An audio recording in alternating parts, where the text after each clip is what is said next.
Hi, I'm Peter J. Ray. Welcome. Thanks for watching. Today's topic is Resalest Remarkable Books number 6.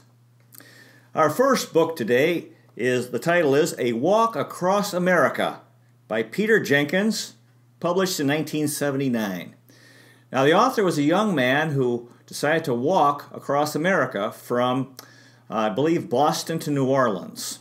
So he took his time, he took the back roads, he had a backpack and a tent and a sleeping bag, and he was camping, and he made friends along the way. It's a real nice story. And sometimes he slept in people's homes, but he wasn't hitchhiking. And sometimes he ran out of money, so he would stay in a place for a while and work and save his money. And it's a nice travel book, and these he met people from out of the way places. If you get in the highways are great in traveling across the country, but you really don't see the country. You're just moving so quickly. Real nice story, this guy, and he made a lot of friends and got to know. And it's a nice travel book. He got to know people along the way. And okay, the next book is The Walk West, also by Peter Jenkins, and the co-author was his wife, Barbara Jenkins, published in 1981. This book, actually in New Orleans, after he got there, he met a young lady who became his wife, and the two of them walked across America, as the title indicates, west. They walked from New Orleans to Oregon, so sort of a northwestern trip. And very similar to, except different places, and he's with his wife. Again, they're camping, and sometimes they stay in people's homes. He made friends along the way. And again, sometimes they ran out of money, and they would stop in a place and work at, humble jobs, laborer or waitress or whatever they could do. And they made it all the way to the Pacific Ocean. So he really saw the country. So this is a similar type book, a travel book, and the different places. It's nice to get a map of the U.S. and see these places, and it helps people to get to know these places that are very obscure, and the people he met along the way who were very kind to him and his wife. Okay, the next book is Lincoln by Gore Vidal, published in 1984. Now this is historical fiction, and it's set during Abraham Lincoln's time and his presidency, and the characters and the Civil War and these different politicians, and so it's a historical novel, and so it's one way of studying history. I used to really enjoy historical novels to study history. You have a story, and he has this, and he's a bit negative, Gore Vidal. He's not really out to promote America. He's kind of a part of this negative attitude that sort of plagued our country. But at any rate, this is something you can read if you want to learn more about that era in American history in the 1860s and the Civil War. The next book the title is Of Human Bondage by W. Somerset Maugham, published in 1915. I believe this is a classic, and it's about a relationship between a man and a woman. Their romance, their close relationship, and it's kind of a troubling story because the woman is just, I would say, disturbed, and the guy is becomes as the title indicates, he's in bondage to her. It's kind of a troubling relationship, a sick relationship, and kind of reminds me of Wuthering Heights, Heathcliff and Cathy. These relationships between men and women that are stormy, and you as I was reading it, I was thinking of the guy like, oh, forget about the girl, she's too much trouble. But anyway, so this is about a complicated relationship, and this guy who is in bondage to a woman because of his, he's attracted to her, and I guess he really wants to be with her. Okay, the next book is Little Men by Louisa May Alcott, published in 1871, and this is the sequel to Little Women. And in Little Women there are the four sisters. One of them is Jo, J-O is the spelling, and I guess Josephine. And anyway, this is a book about her and her husband she gets married. Professor Burr, who's this big German guy who's a teacher, and they establish a school for boys. So the little men in the story are boys in the school, and it's all about them. And Jo and her husband, and running this school. I think it was a boarding school. So this is a very nice story. It's very nice. Similar to Little Women, and again, it's a period piece in the 1800s in the United States. These boys growing up and so forth. Okay, the next book is Gone to Soldiers by Marge Piercy, published in 1987. And this book is 787 pages long. One way to describe it would be to call it a feminist fiction regarding the Second World War. And this is, usually, when you think of the Second World War, you think of all the men involved. But this is a novel, a historical novel dealing with the women involved in the war. American women factory workers, and some women pilots. So this is history. It's not too tough, and it gets into lesbianism and anti-Semitism, the Holocaust, the French resistance, and the home front. The folks back home during the war, which was fought in Europe and in Asia. Okay, the next book is Theirs Was the Kingdom by R.F. Delderfield. They called him Ronnie. I guess the R was Ronald. This was published around 1970. And it's a long book. It's a historical novel also, and set in England about 1880, at the height of the British Empire. And it's one in a series of books with this character, Adam Swan, who was a wealthy businessman and had a big family. Kind of reminded me of the Kennedy family. This very wealthy family. They have money, and there are a lot of children and a lot of characters. And it's a good book. It's positive, good history. And it mentions Papua New Guinea, which kind of really interested me. And I read this book. My father had had an English secretary, so I read this kind of for her sake. Okay, the next book is Burr by Gore Vidal, published in 1973. Burr as in Aaron Burr. And, of course, Aaron Burr was an important person in early American history. And he was involved in the very tragic duel in which he shot and killed Alexander Hamilton, who was a much more famous, very famous person early in American history during the George Washington administration. And so this is, and actually this book kind of promotes Aaron Burr, that he was a good guy. And, this Gore Vidal likes to be contradictory, because most historians, will believe that Aaron Burr was not a good guy. But anyway, it gets into that era, George Washington and Thomas Jefferson, John Adams, and Aaron Burr was part of that early, the first generation of Americans. Okay, the next book is Chickenhawk by Robert Mason, published in 1983. And this is a book about the Vietnam War, specifically about written by a helicopter pilot. Of course, the Vietnam War was very much a helicopter war, as the American troops were brought to different places by helicopter, where they would be involved in fighting the Vietnamese, the North Vietnamese, or the Viet Cong, and then they'd be picked up later and brought back to their camps. So these helicopter pilots played a very important role in the war. They called it the helicopter rock and roll war. They're playing rock and roll music, these helicopters. This is the 1960s. And this is a tough job. In fact, you read this book, you realize how hard it is to pilot a helicopter, because it's not just an airplane that's flying. You have this; they're going up and down, and then they fly as well. So you could tell how they had a tough job, these helicopter pilots, and it's all about his experiences in the Vietnam War. The next book is Caravans by James A. Michener, published in 1963. And it's a shorter Michener novel. This is a historical novel set in Afghanistan. And so, the caravan would be the people who would be traveling, from place to place.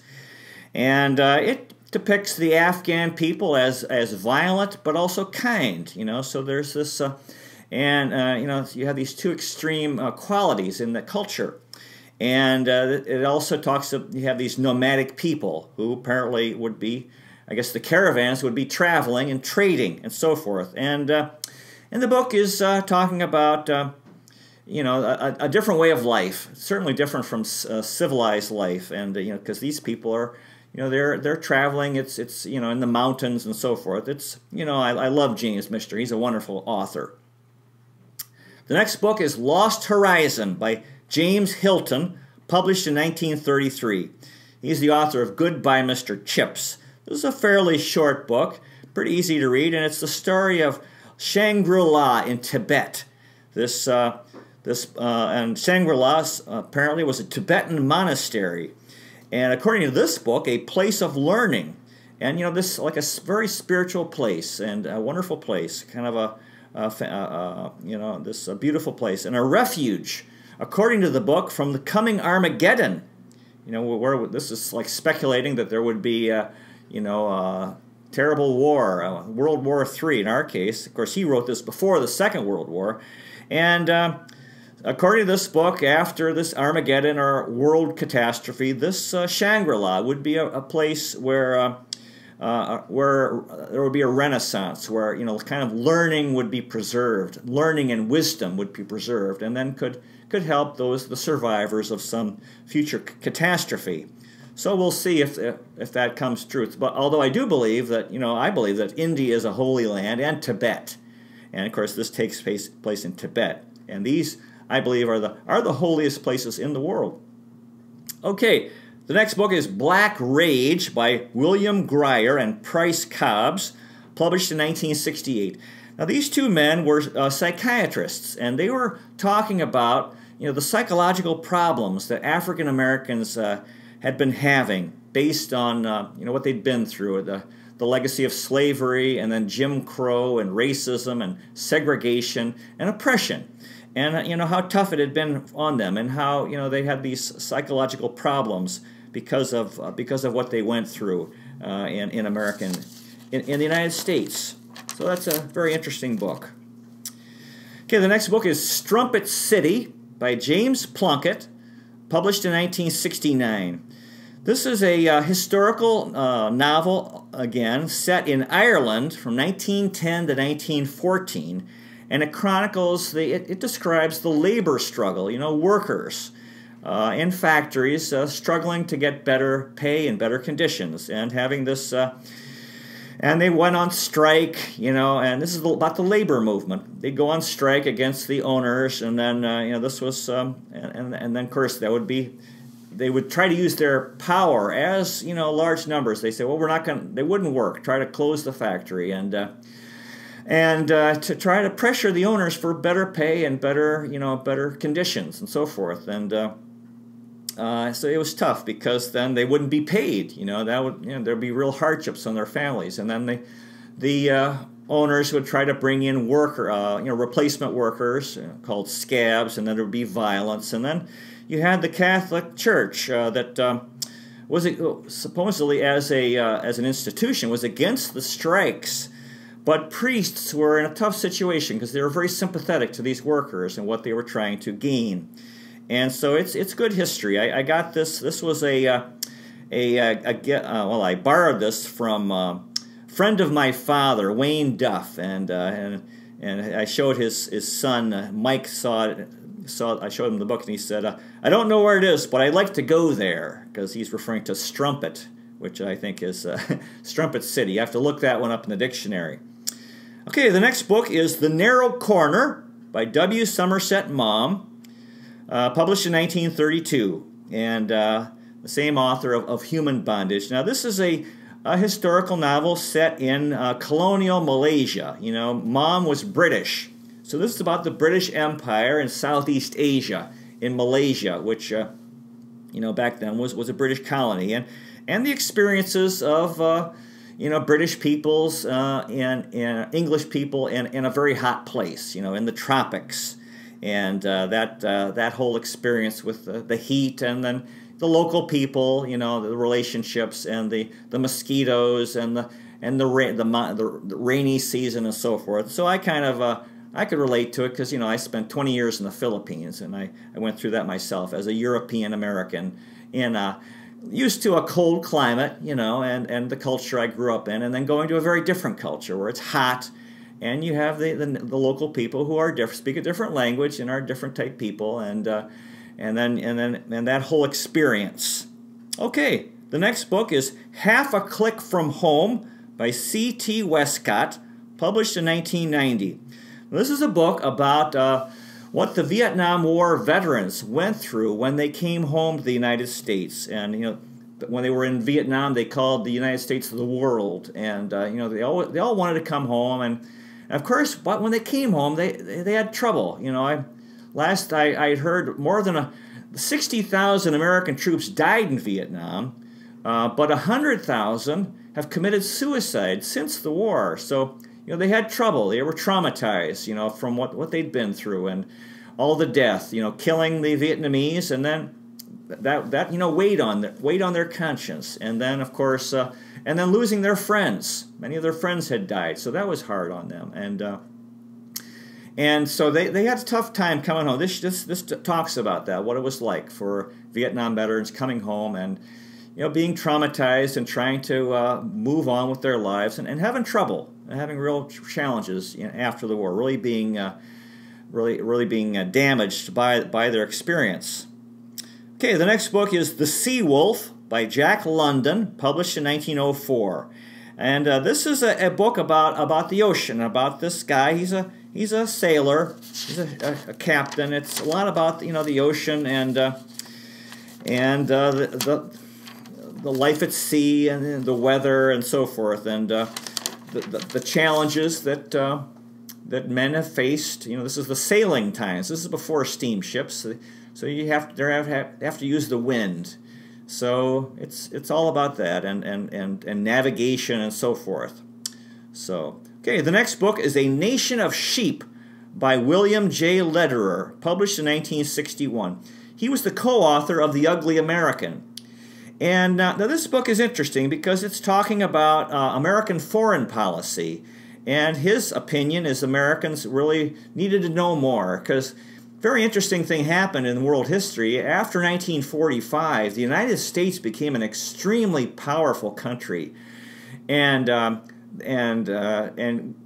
American foreign policy, American power was all over the world. And so the question is, what would the United States do with that power? And in this case, he's critical, and of course, it's very debatable, you know, and it's also talking about, you know, the Cold War and fighting communism, which became all of a sudden an overwhelming need, because it seemed like you know, every country in the world could become communist. So, and the United States was trying to stop that, and that's why we got involved in Korea and Vietnam and so forth, and then Cuba. And so it talks about, this is a fascinating topic. I mean, it's the same thing today, you know, American foreign policy. The U.S. still is a very powerful country, and now it's with the Islamic jihadists fighting terrorism, and it's a real interesting topic and very debatable. You know, people have very different opinions on what the United States should do with its power around the world. Okay, the next book is Resurrection by Leo Tolstoy, published in 1899. This is a novel. It's about a rich man who's and it's a very spiritual book. It's about this. It's a novel about this guy who, yeah, he did very well, and then he believed that as he got older that he had done wrong with his life. That he had not lived a good life. So he's trying to redeem himself. That's a major theme in Tolstoy's books, and you know, I think it was very important because in Russia at that time, you had these very wealthy Russians who really were irresponsible, and you know, there was so much suffering among the poor. And in fact, if the wealthy Russians had been more oriented to helping the poor and rather than just enjoying themselves, maybe the Russian Revolution wouldn't have happened, because they were all swept away. They were all eliminated in the Russian Revolution. Because of the communists came in, and there was so much anger among the poor against the wealthy and the elite. They were eliminated. Same thing happened in China and in Cuba. So it's a good book. Leo Tolstoy, this famous Russian author. Okay, The next book is Boonton Brook by Peter Michael, published in 1993.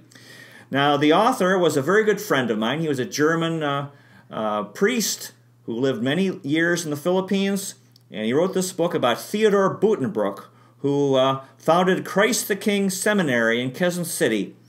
And he was, let's see, he was killed by the Japanese. Yeah, so he's an important guy in the Philippines. This Theodore Boonton Brook, who came, and he wasn't perfect. He had a temper, but Christ the King is a place where my wife Alice and our son Tim and I went for many Sundays, and it's a real nice place. It's like a big park. You can go around, walk around, and the other good friend Stan Plutz. I used to love going to Christ the King. It was our son Tim's first park when he was a little boy, because it has a really big grounds, and it was established by this fellow Theodore Boonton Brook. The next book is Go Tell It on the Mountain by James Baldwin, published in 1952. Now, he along with Richard Wright and Ralph Ellison, those three men were very famous African-American authors around the same time, and had the same, they were talking about the same thing, what it was like to be an African-American back in the day, back in this case in the 50s, before the Civil Rights Movement, before things changed, and finally segregation was ended, where blacks weren't allowed to go to certain places. You had separate schools, black schools and white schools, and so this is talking about that. So he definitely had an influence in helping our country to change and fight racism, and end segregation, and make it so that all African Americans could vote, and that they could go to wherever they wanted to go. They wouldn't be limited. So he did a lot of good. James Baldwin. The next book is Rite of Passage by Richard Wright, published in 1994. Now, he died many years earlier. I don't know how this book came out later. It was published posthumously, given to me by my good friend Mike Duff. And it talks about African-American juvenile delinquency. And so, which is still an important topic, because, you have these young African-Americans, getting into trouble. And, what can we do to help them to stay out, to avoid a life of crime, avoid wasting their lives, so they can. In fact, that's why I think reading books is a great thing to help young people, because it helped me. I myself was on the road to juvenile delinquency. I was a young man getting into trouble. So that's what this book is talking about. Is what's going on with African American young people getting in trouble. Okay, the next book is The Third Life of Grange Copeland by Alice Walker, published in 1970. This is an amazing book, a wonderful book, one of my favorite books. Alice Walker, she's still writing. She's still a current writer, author.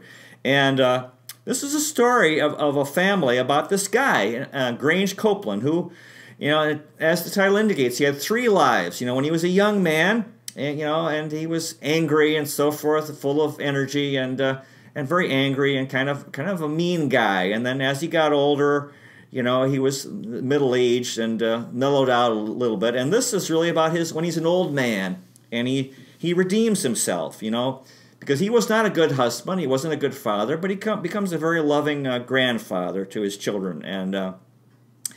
And it's set in the South, where it was so tough on African Americans, this poverty, the rural poverty. They were very often these they were farm workers without farms, were tenant workers who sharecroppers, working real hard, real poor, and so that's what they were going through. And I highly recommend this book. Very, very readable, very easy to read, and it talks about what they were going through, how tough it was. And it has a very happy ending, because this guy is an old man, he changes.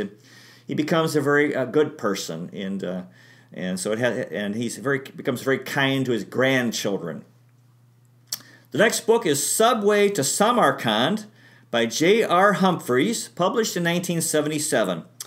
And this is about a guy from England, I believe, who was kind of tired with his life, and I think his marriage fell apart, and he wanted adventure. So this, Samarkand was one of the famous cities on the old Silk Route to China in the old days, and So it's in Uzbekistan in Central Asia. So he decides he wants to have adventure, go to this obscure place, obscure part of the world, because he's tired of this very orderly life in England and civilization. And he wants to go away, and so that's what this is all about. This sort of a suburban guy or a middle-class guy wanting to go to the third world, go to an exotic country to have some excitement, to stir up his dull life. Okay, the next book is Crossing Antarctica by Wells Steger, published in 1991. And this is a story of 6 men who traveled. They were from all different countries, from the United States, Great Britain, France, China, Russia, and Japan.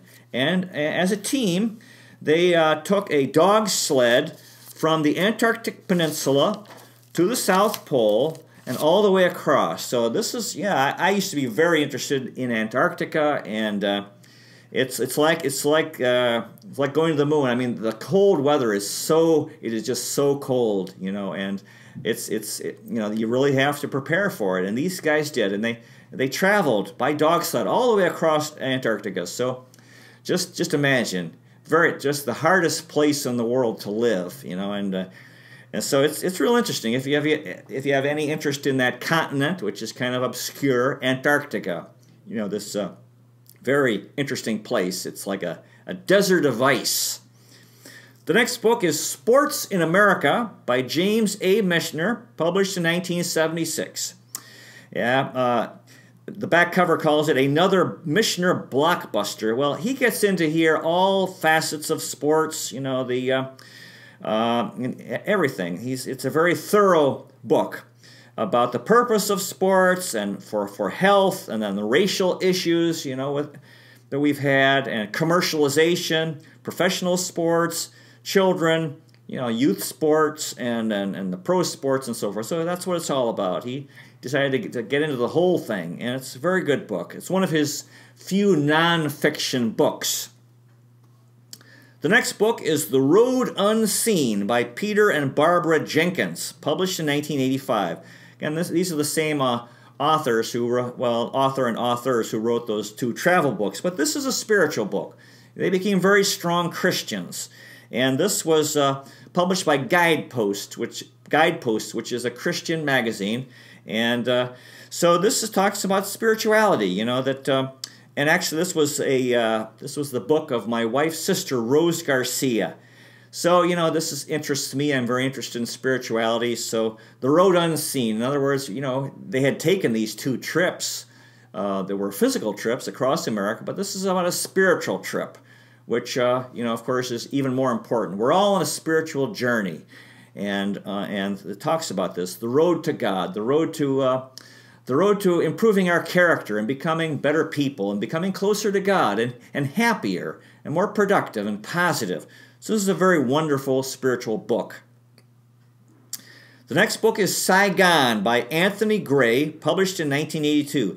This is a very long novel about Vietnam from 1925 to 1975. So it gets into the French colonial era, and then eventually the desire for the independence movement, the Second World War, and the Japanese occupation, and of course the American period, when the Americans came in to try to stop the communist takeover of all of Vietnam, and then it has this very dramatic ending where the American Joseph Sherman comes to get his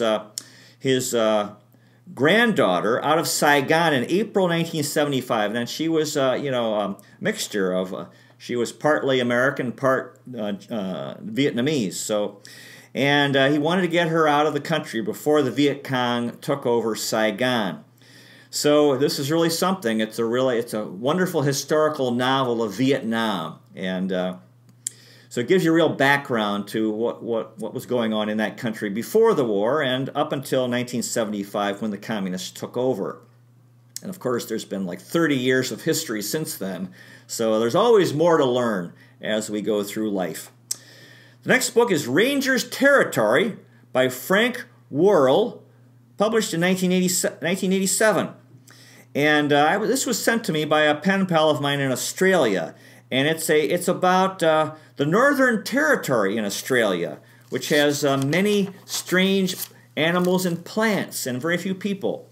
And the author is making the case to preserve this very beautiful land. And it's interesting because Australia is an island that's so large it's considered a continent, and it has many animals that are found only there because it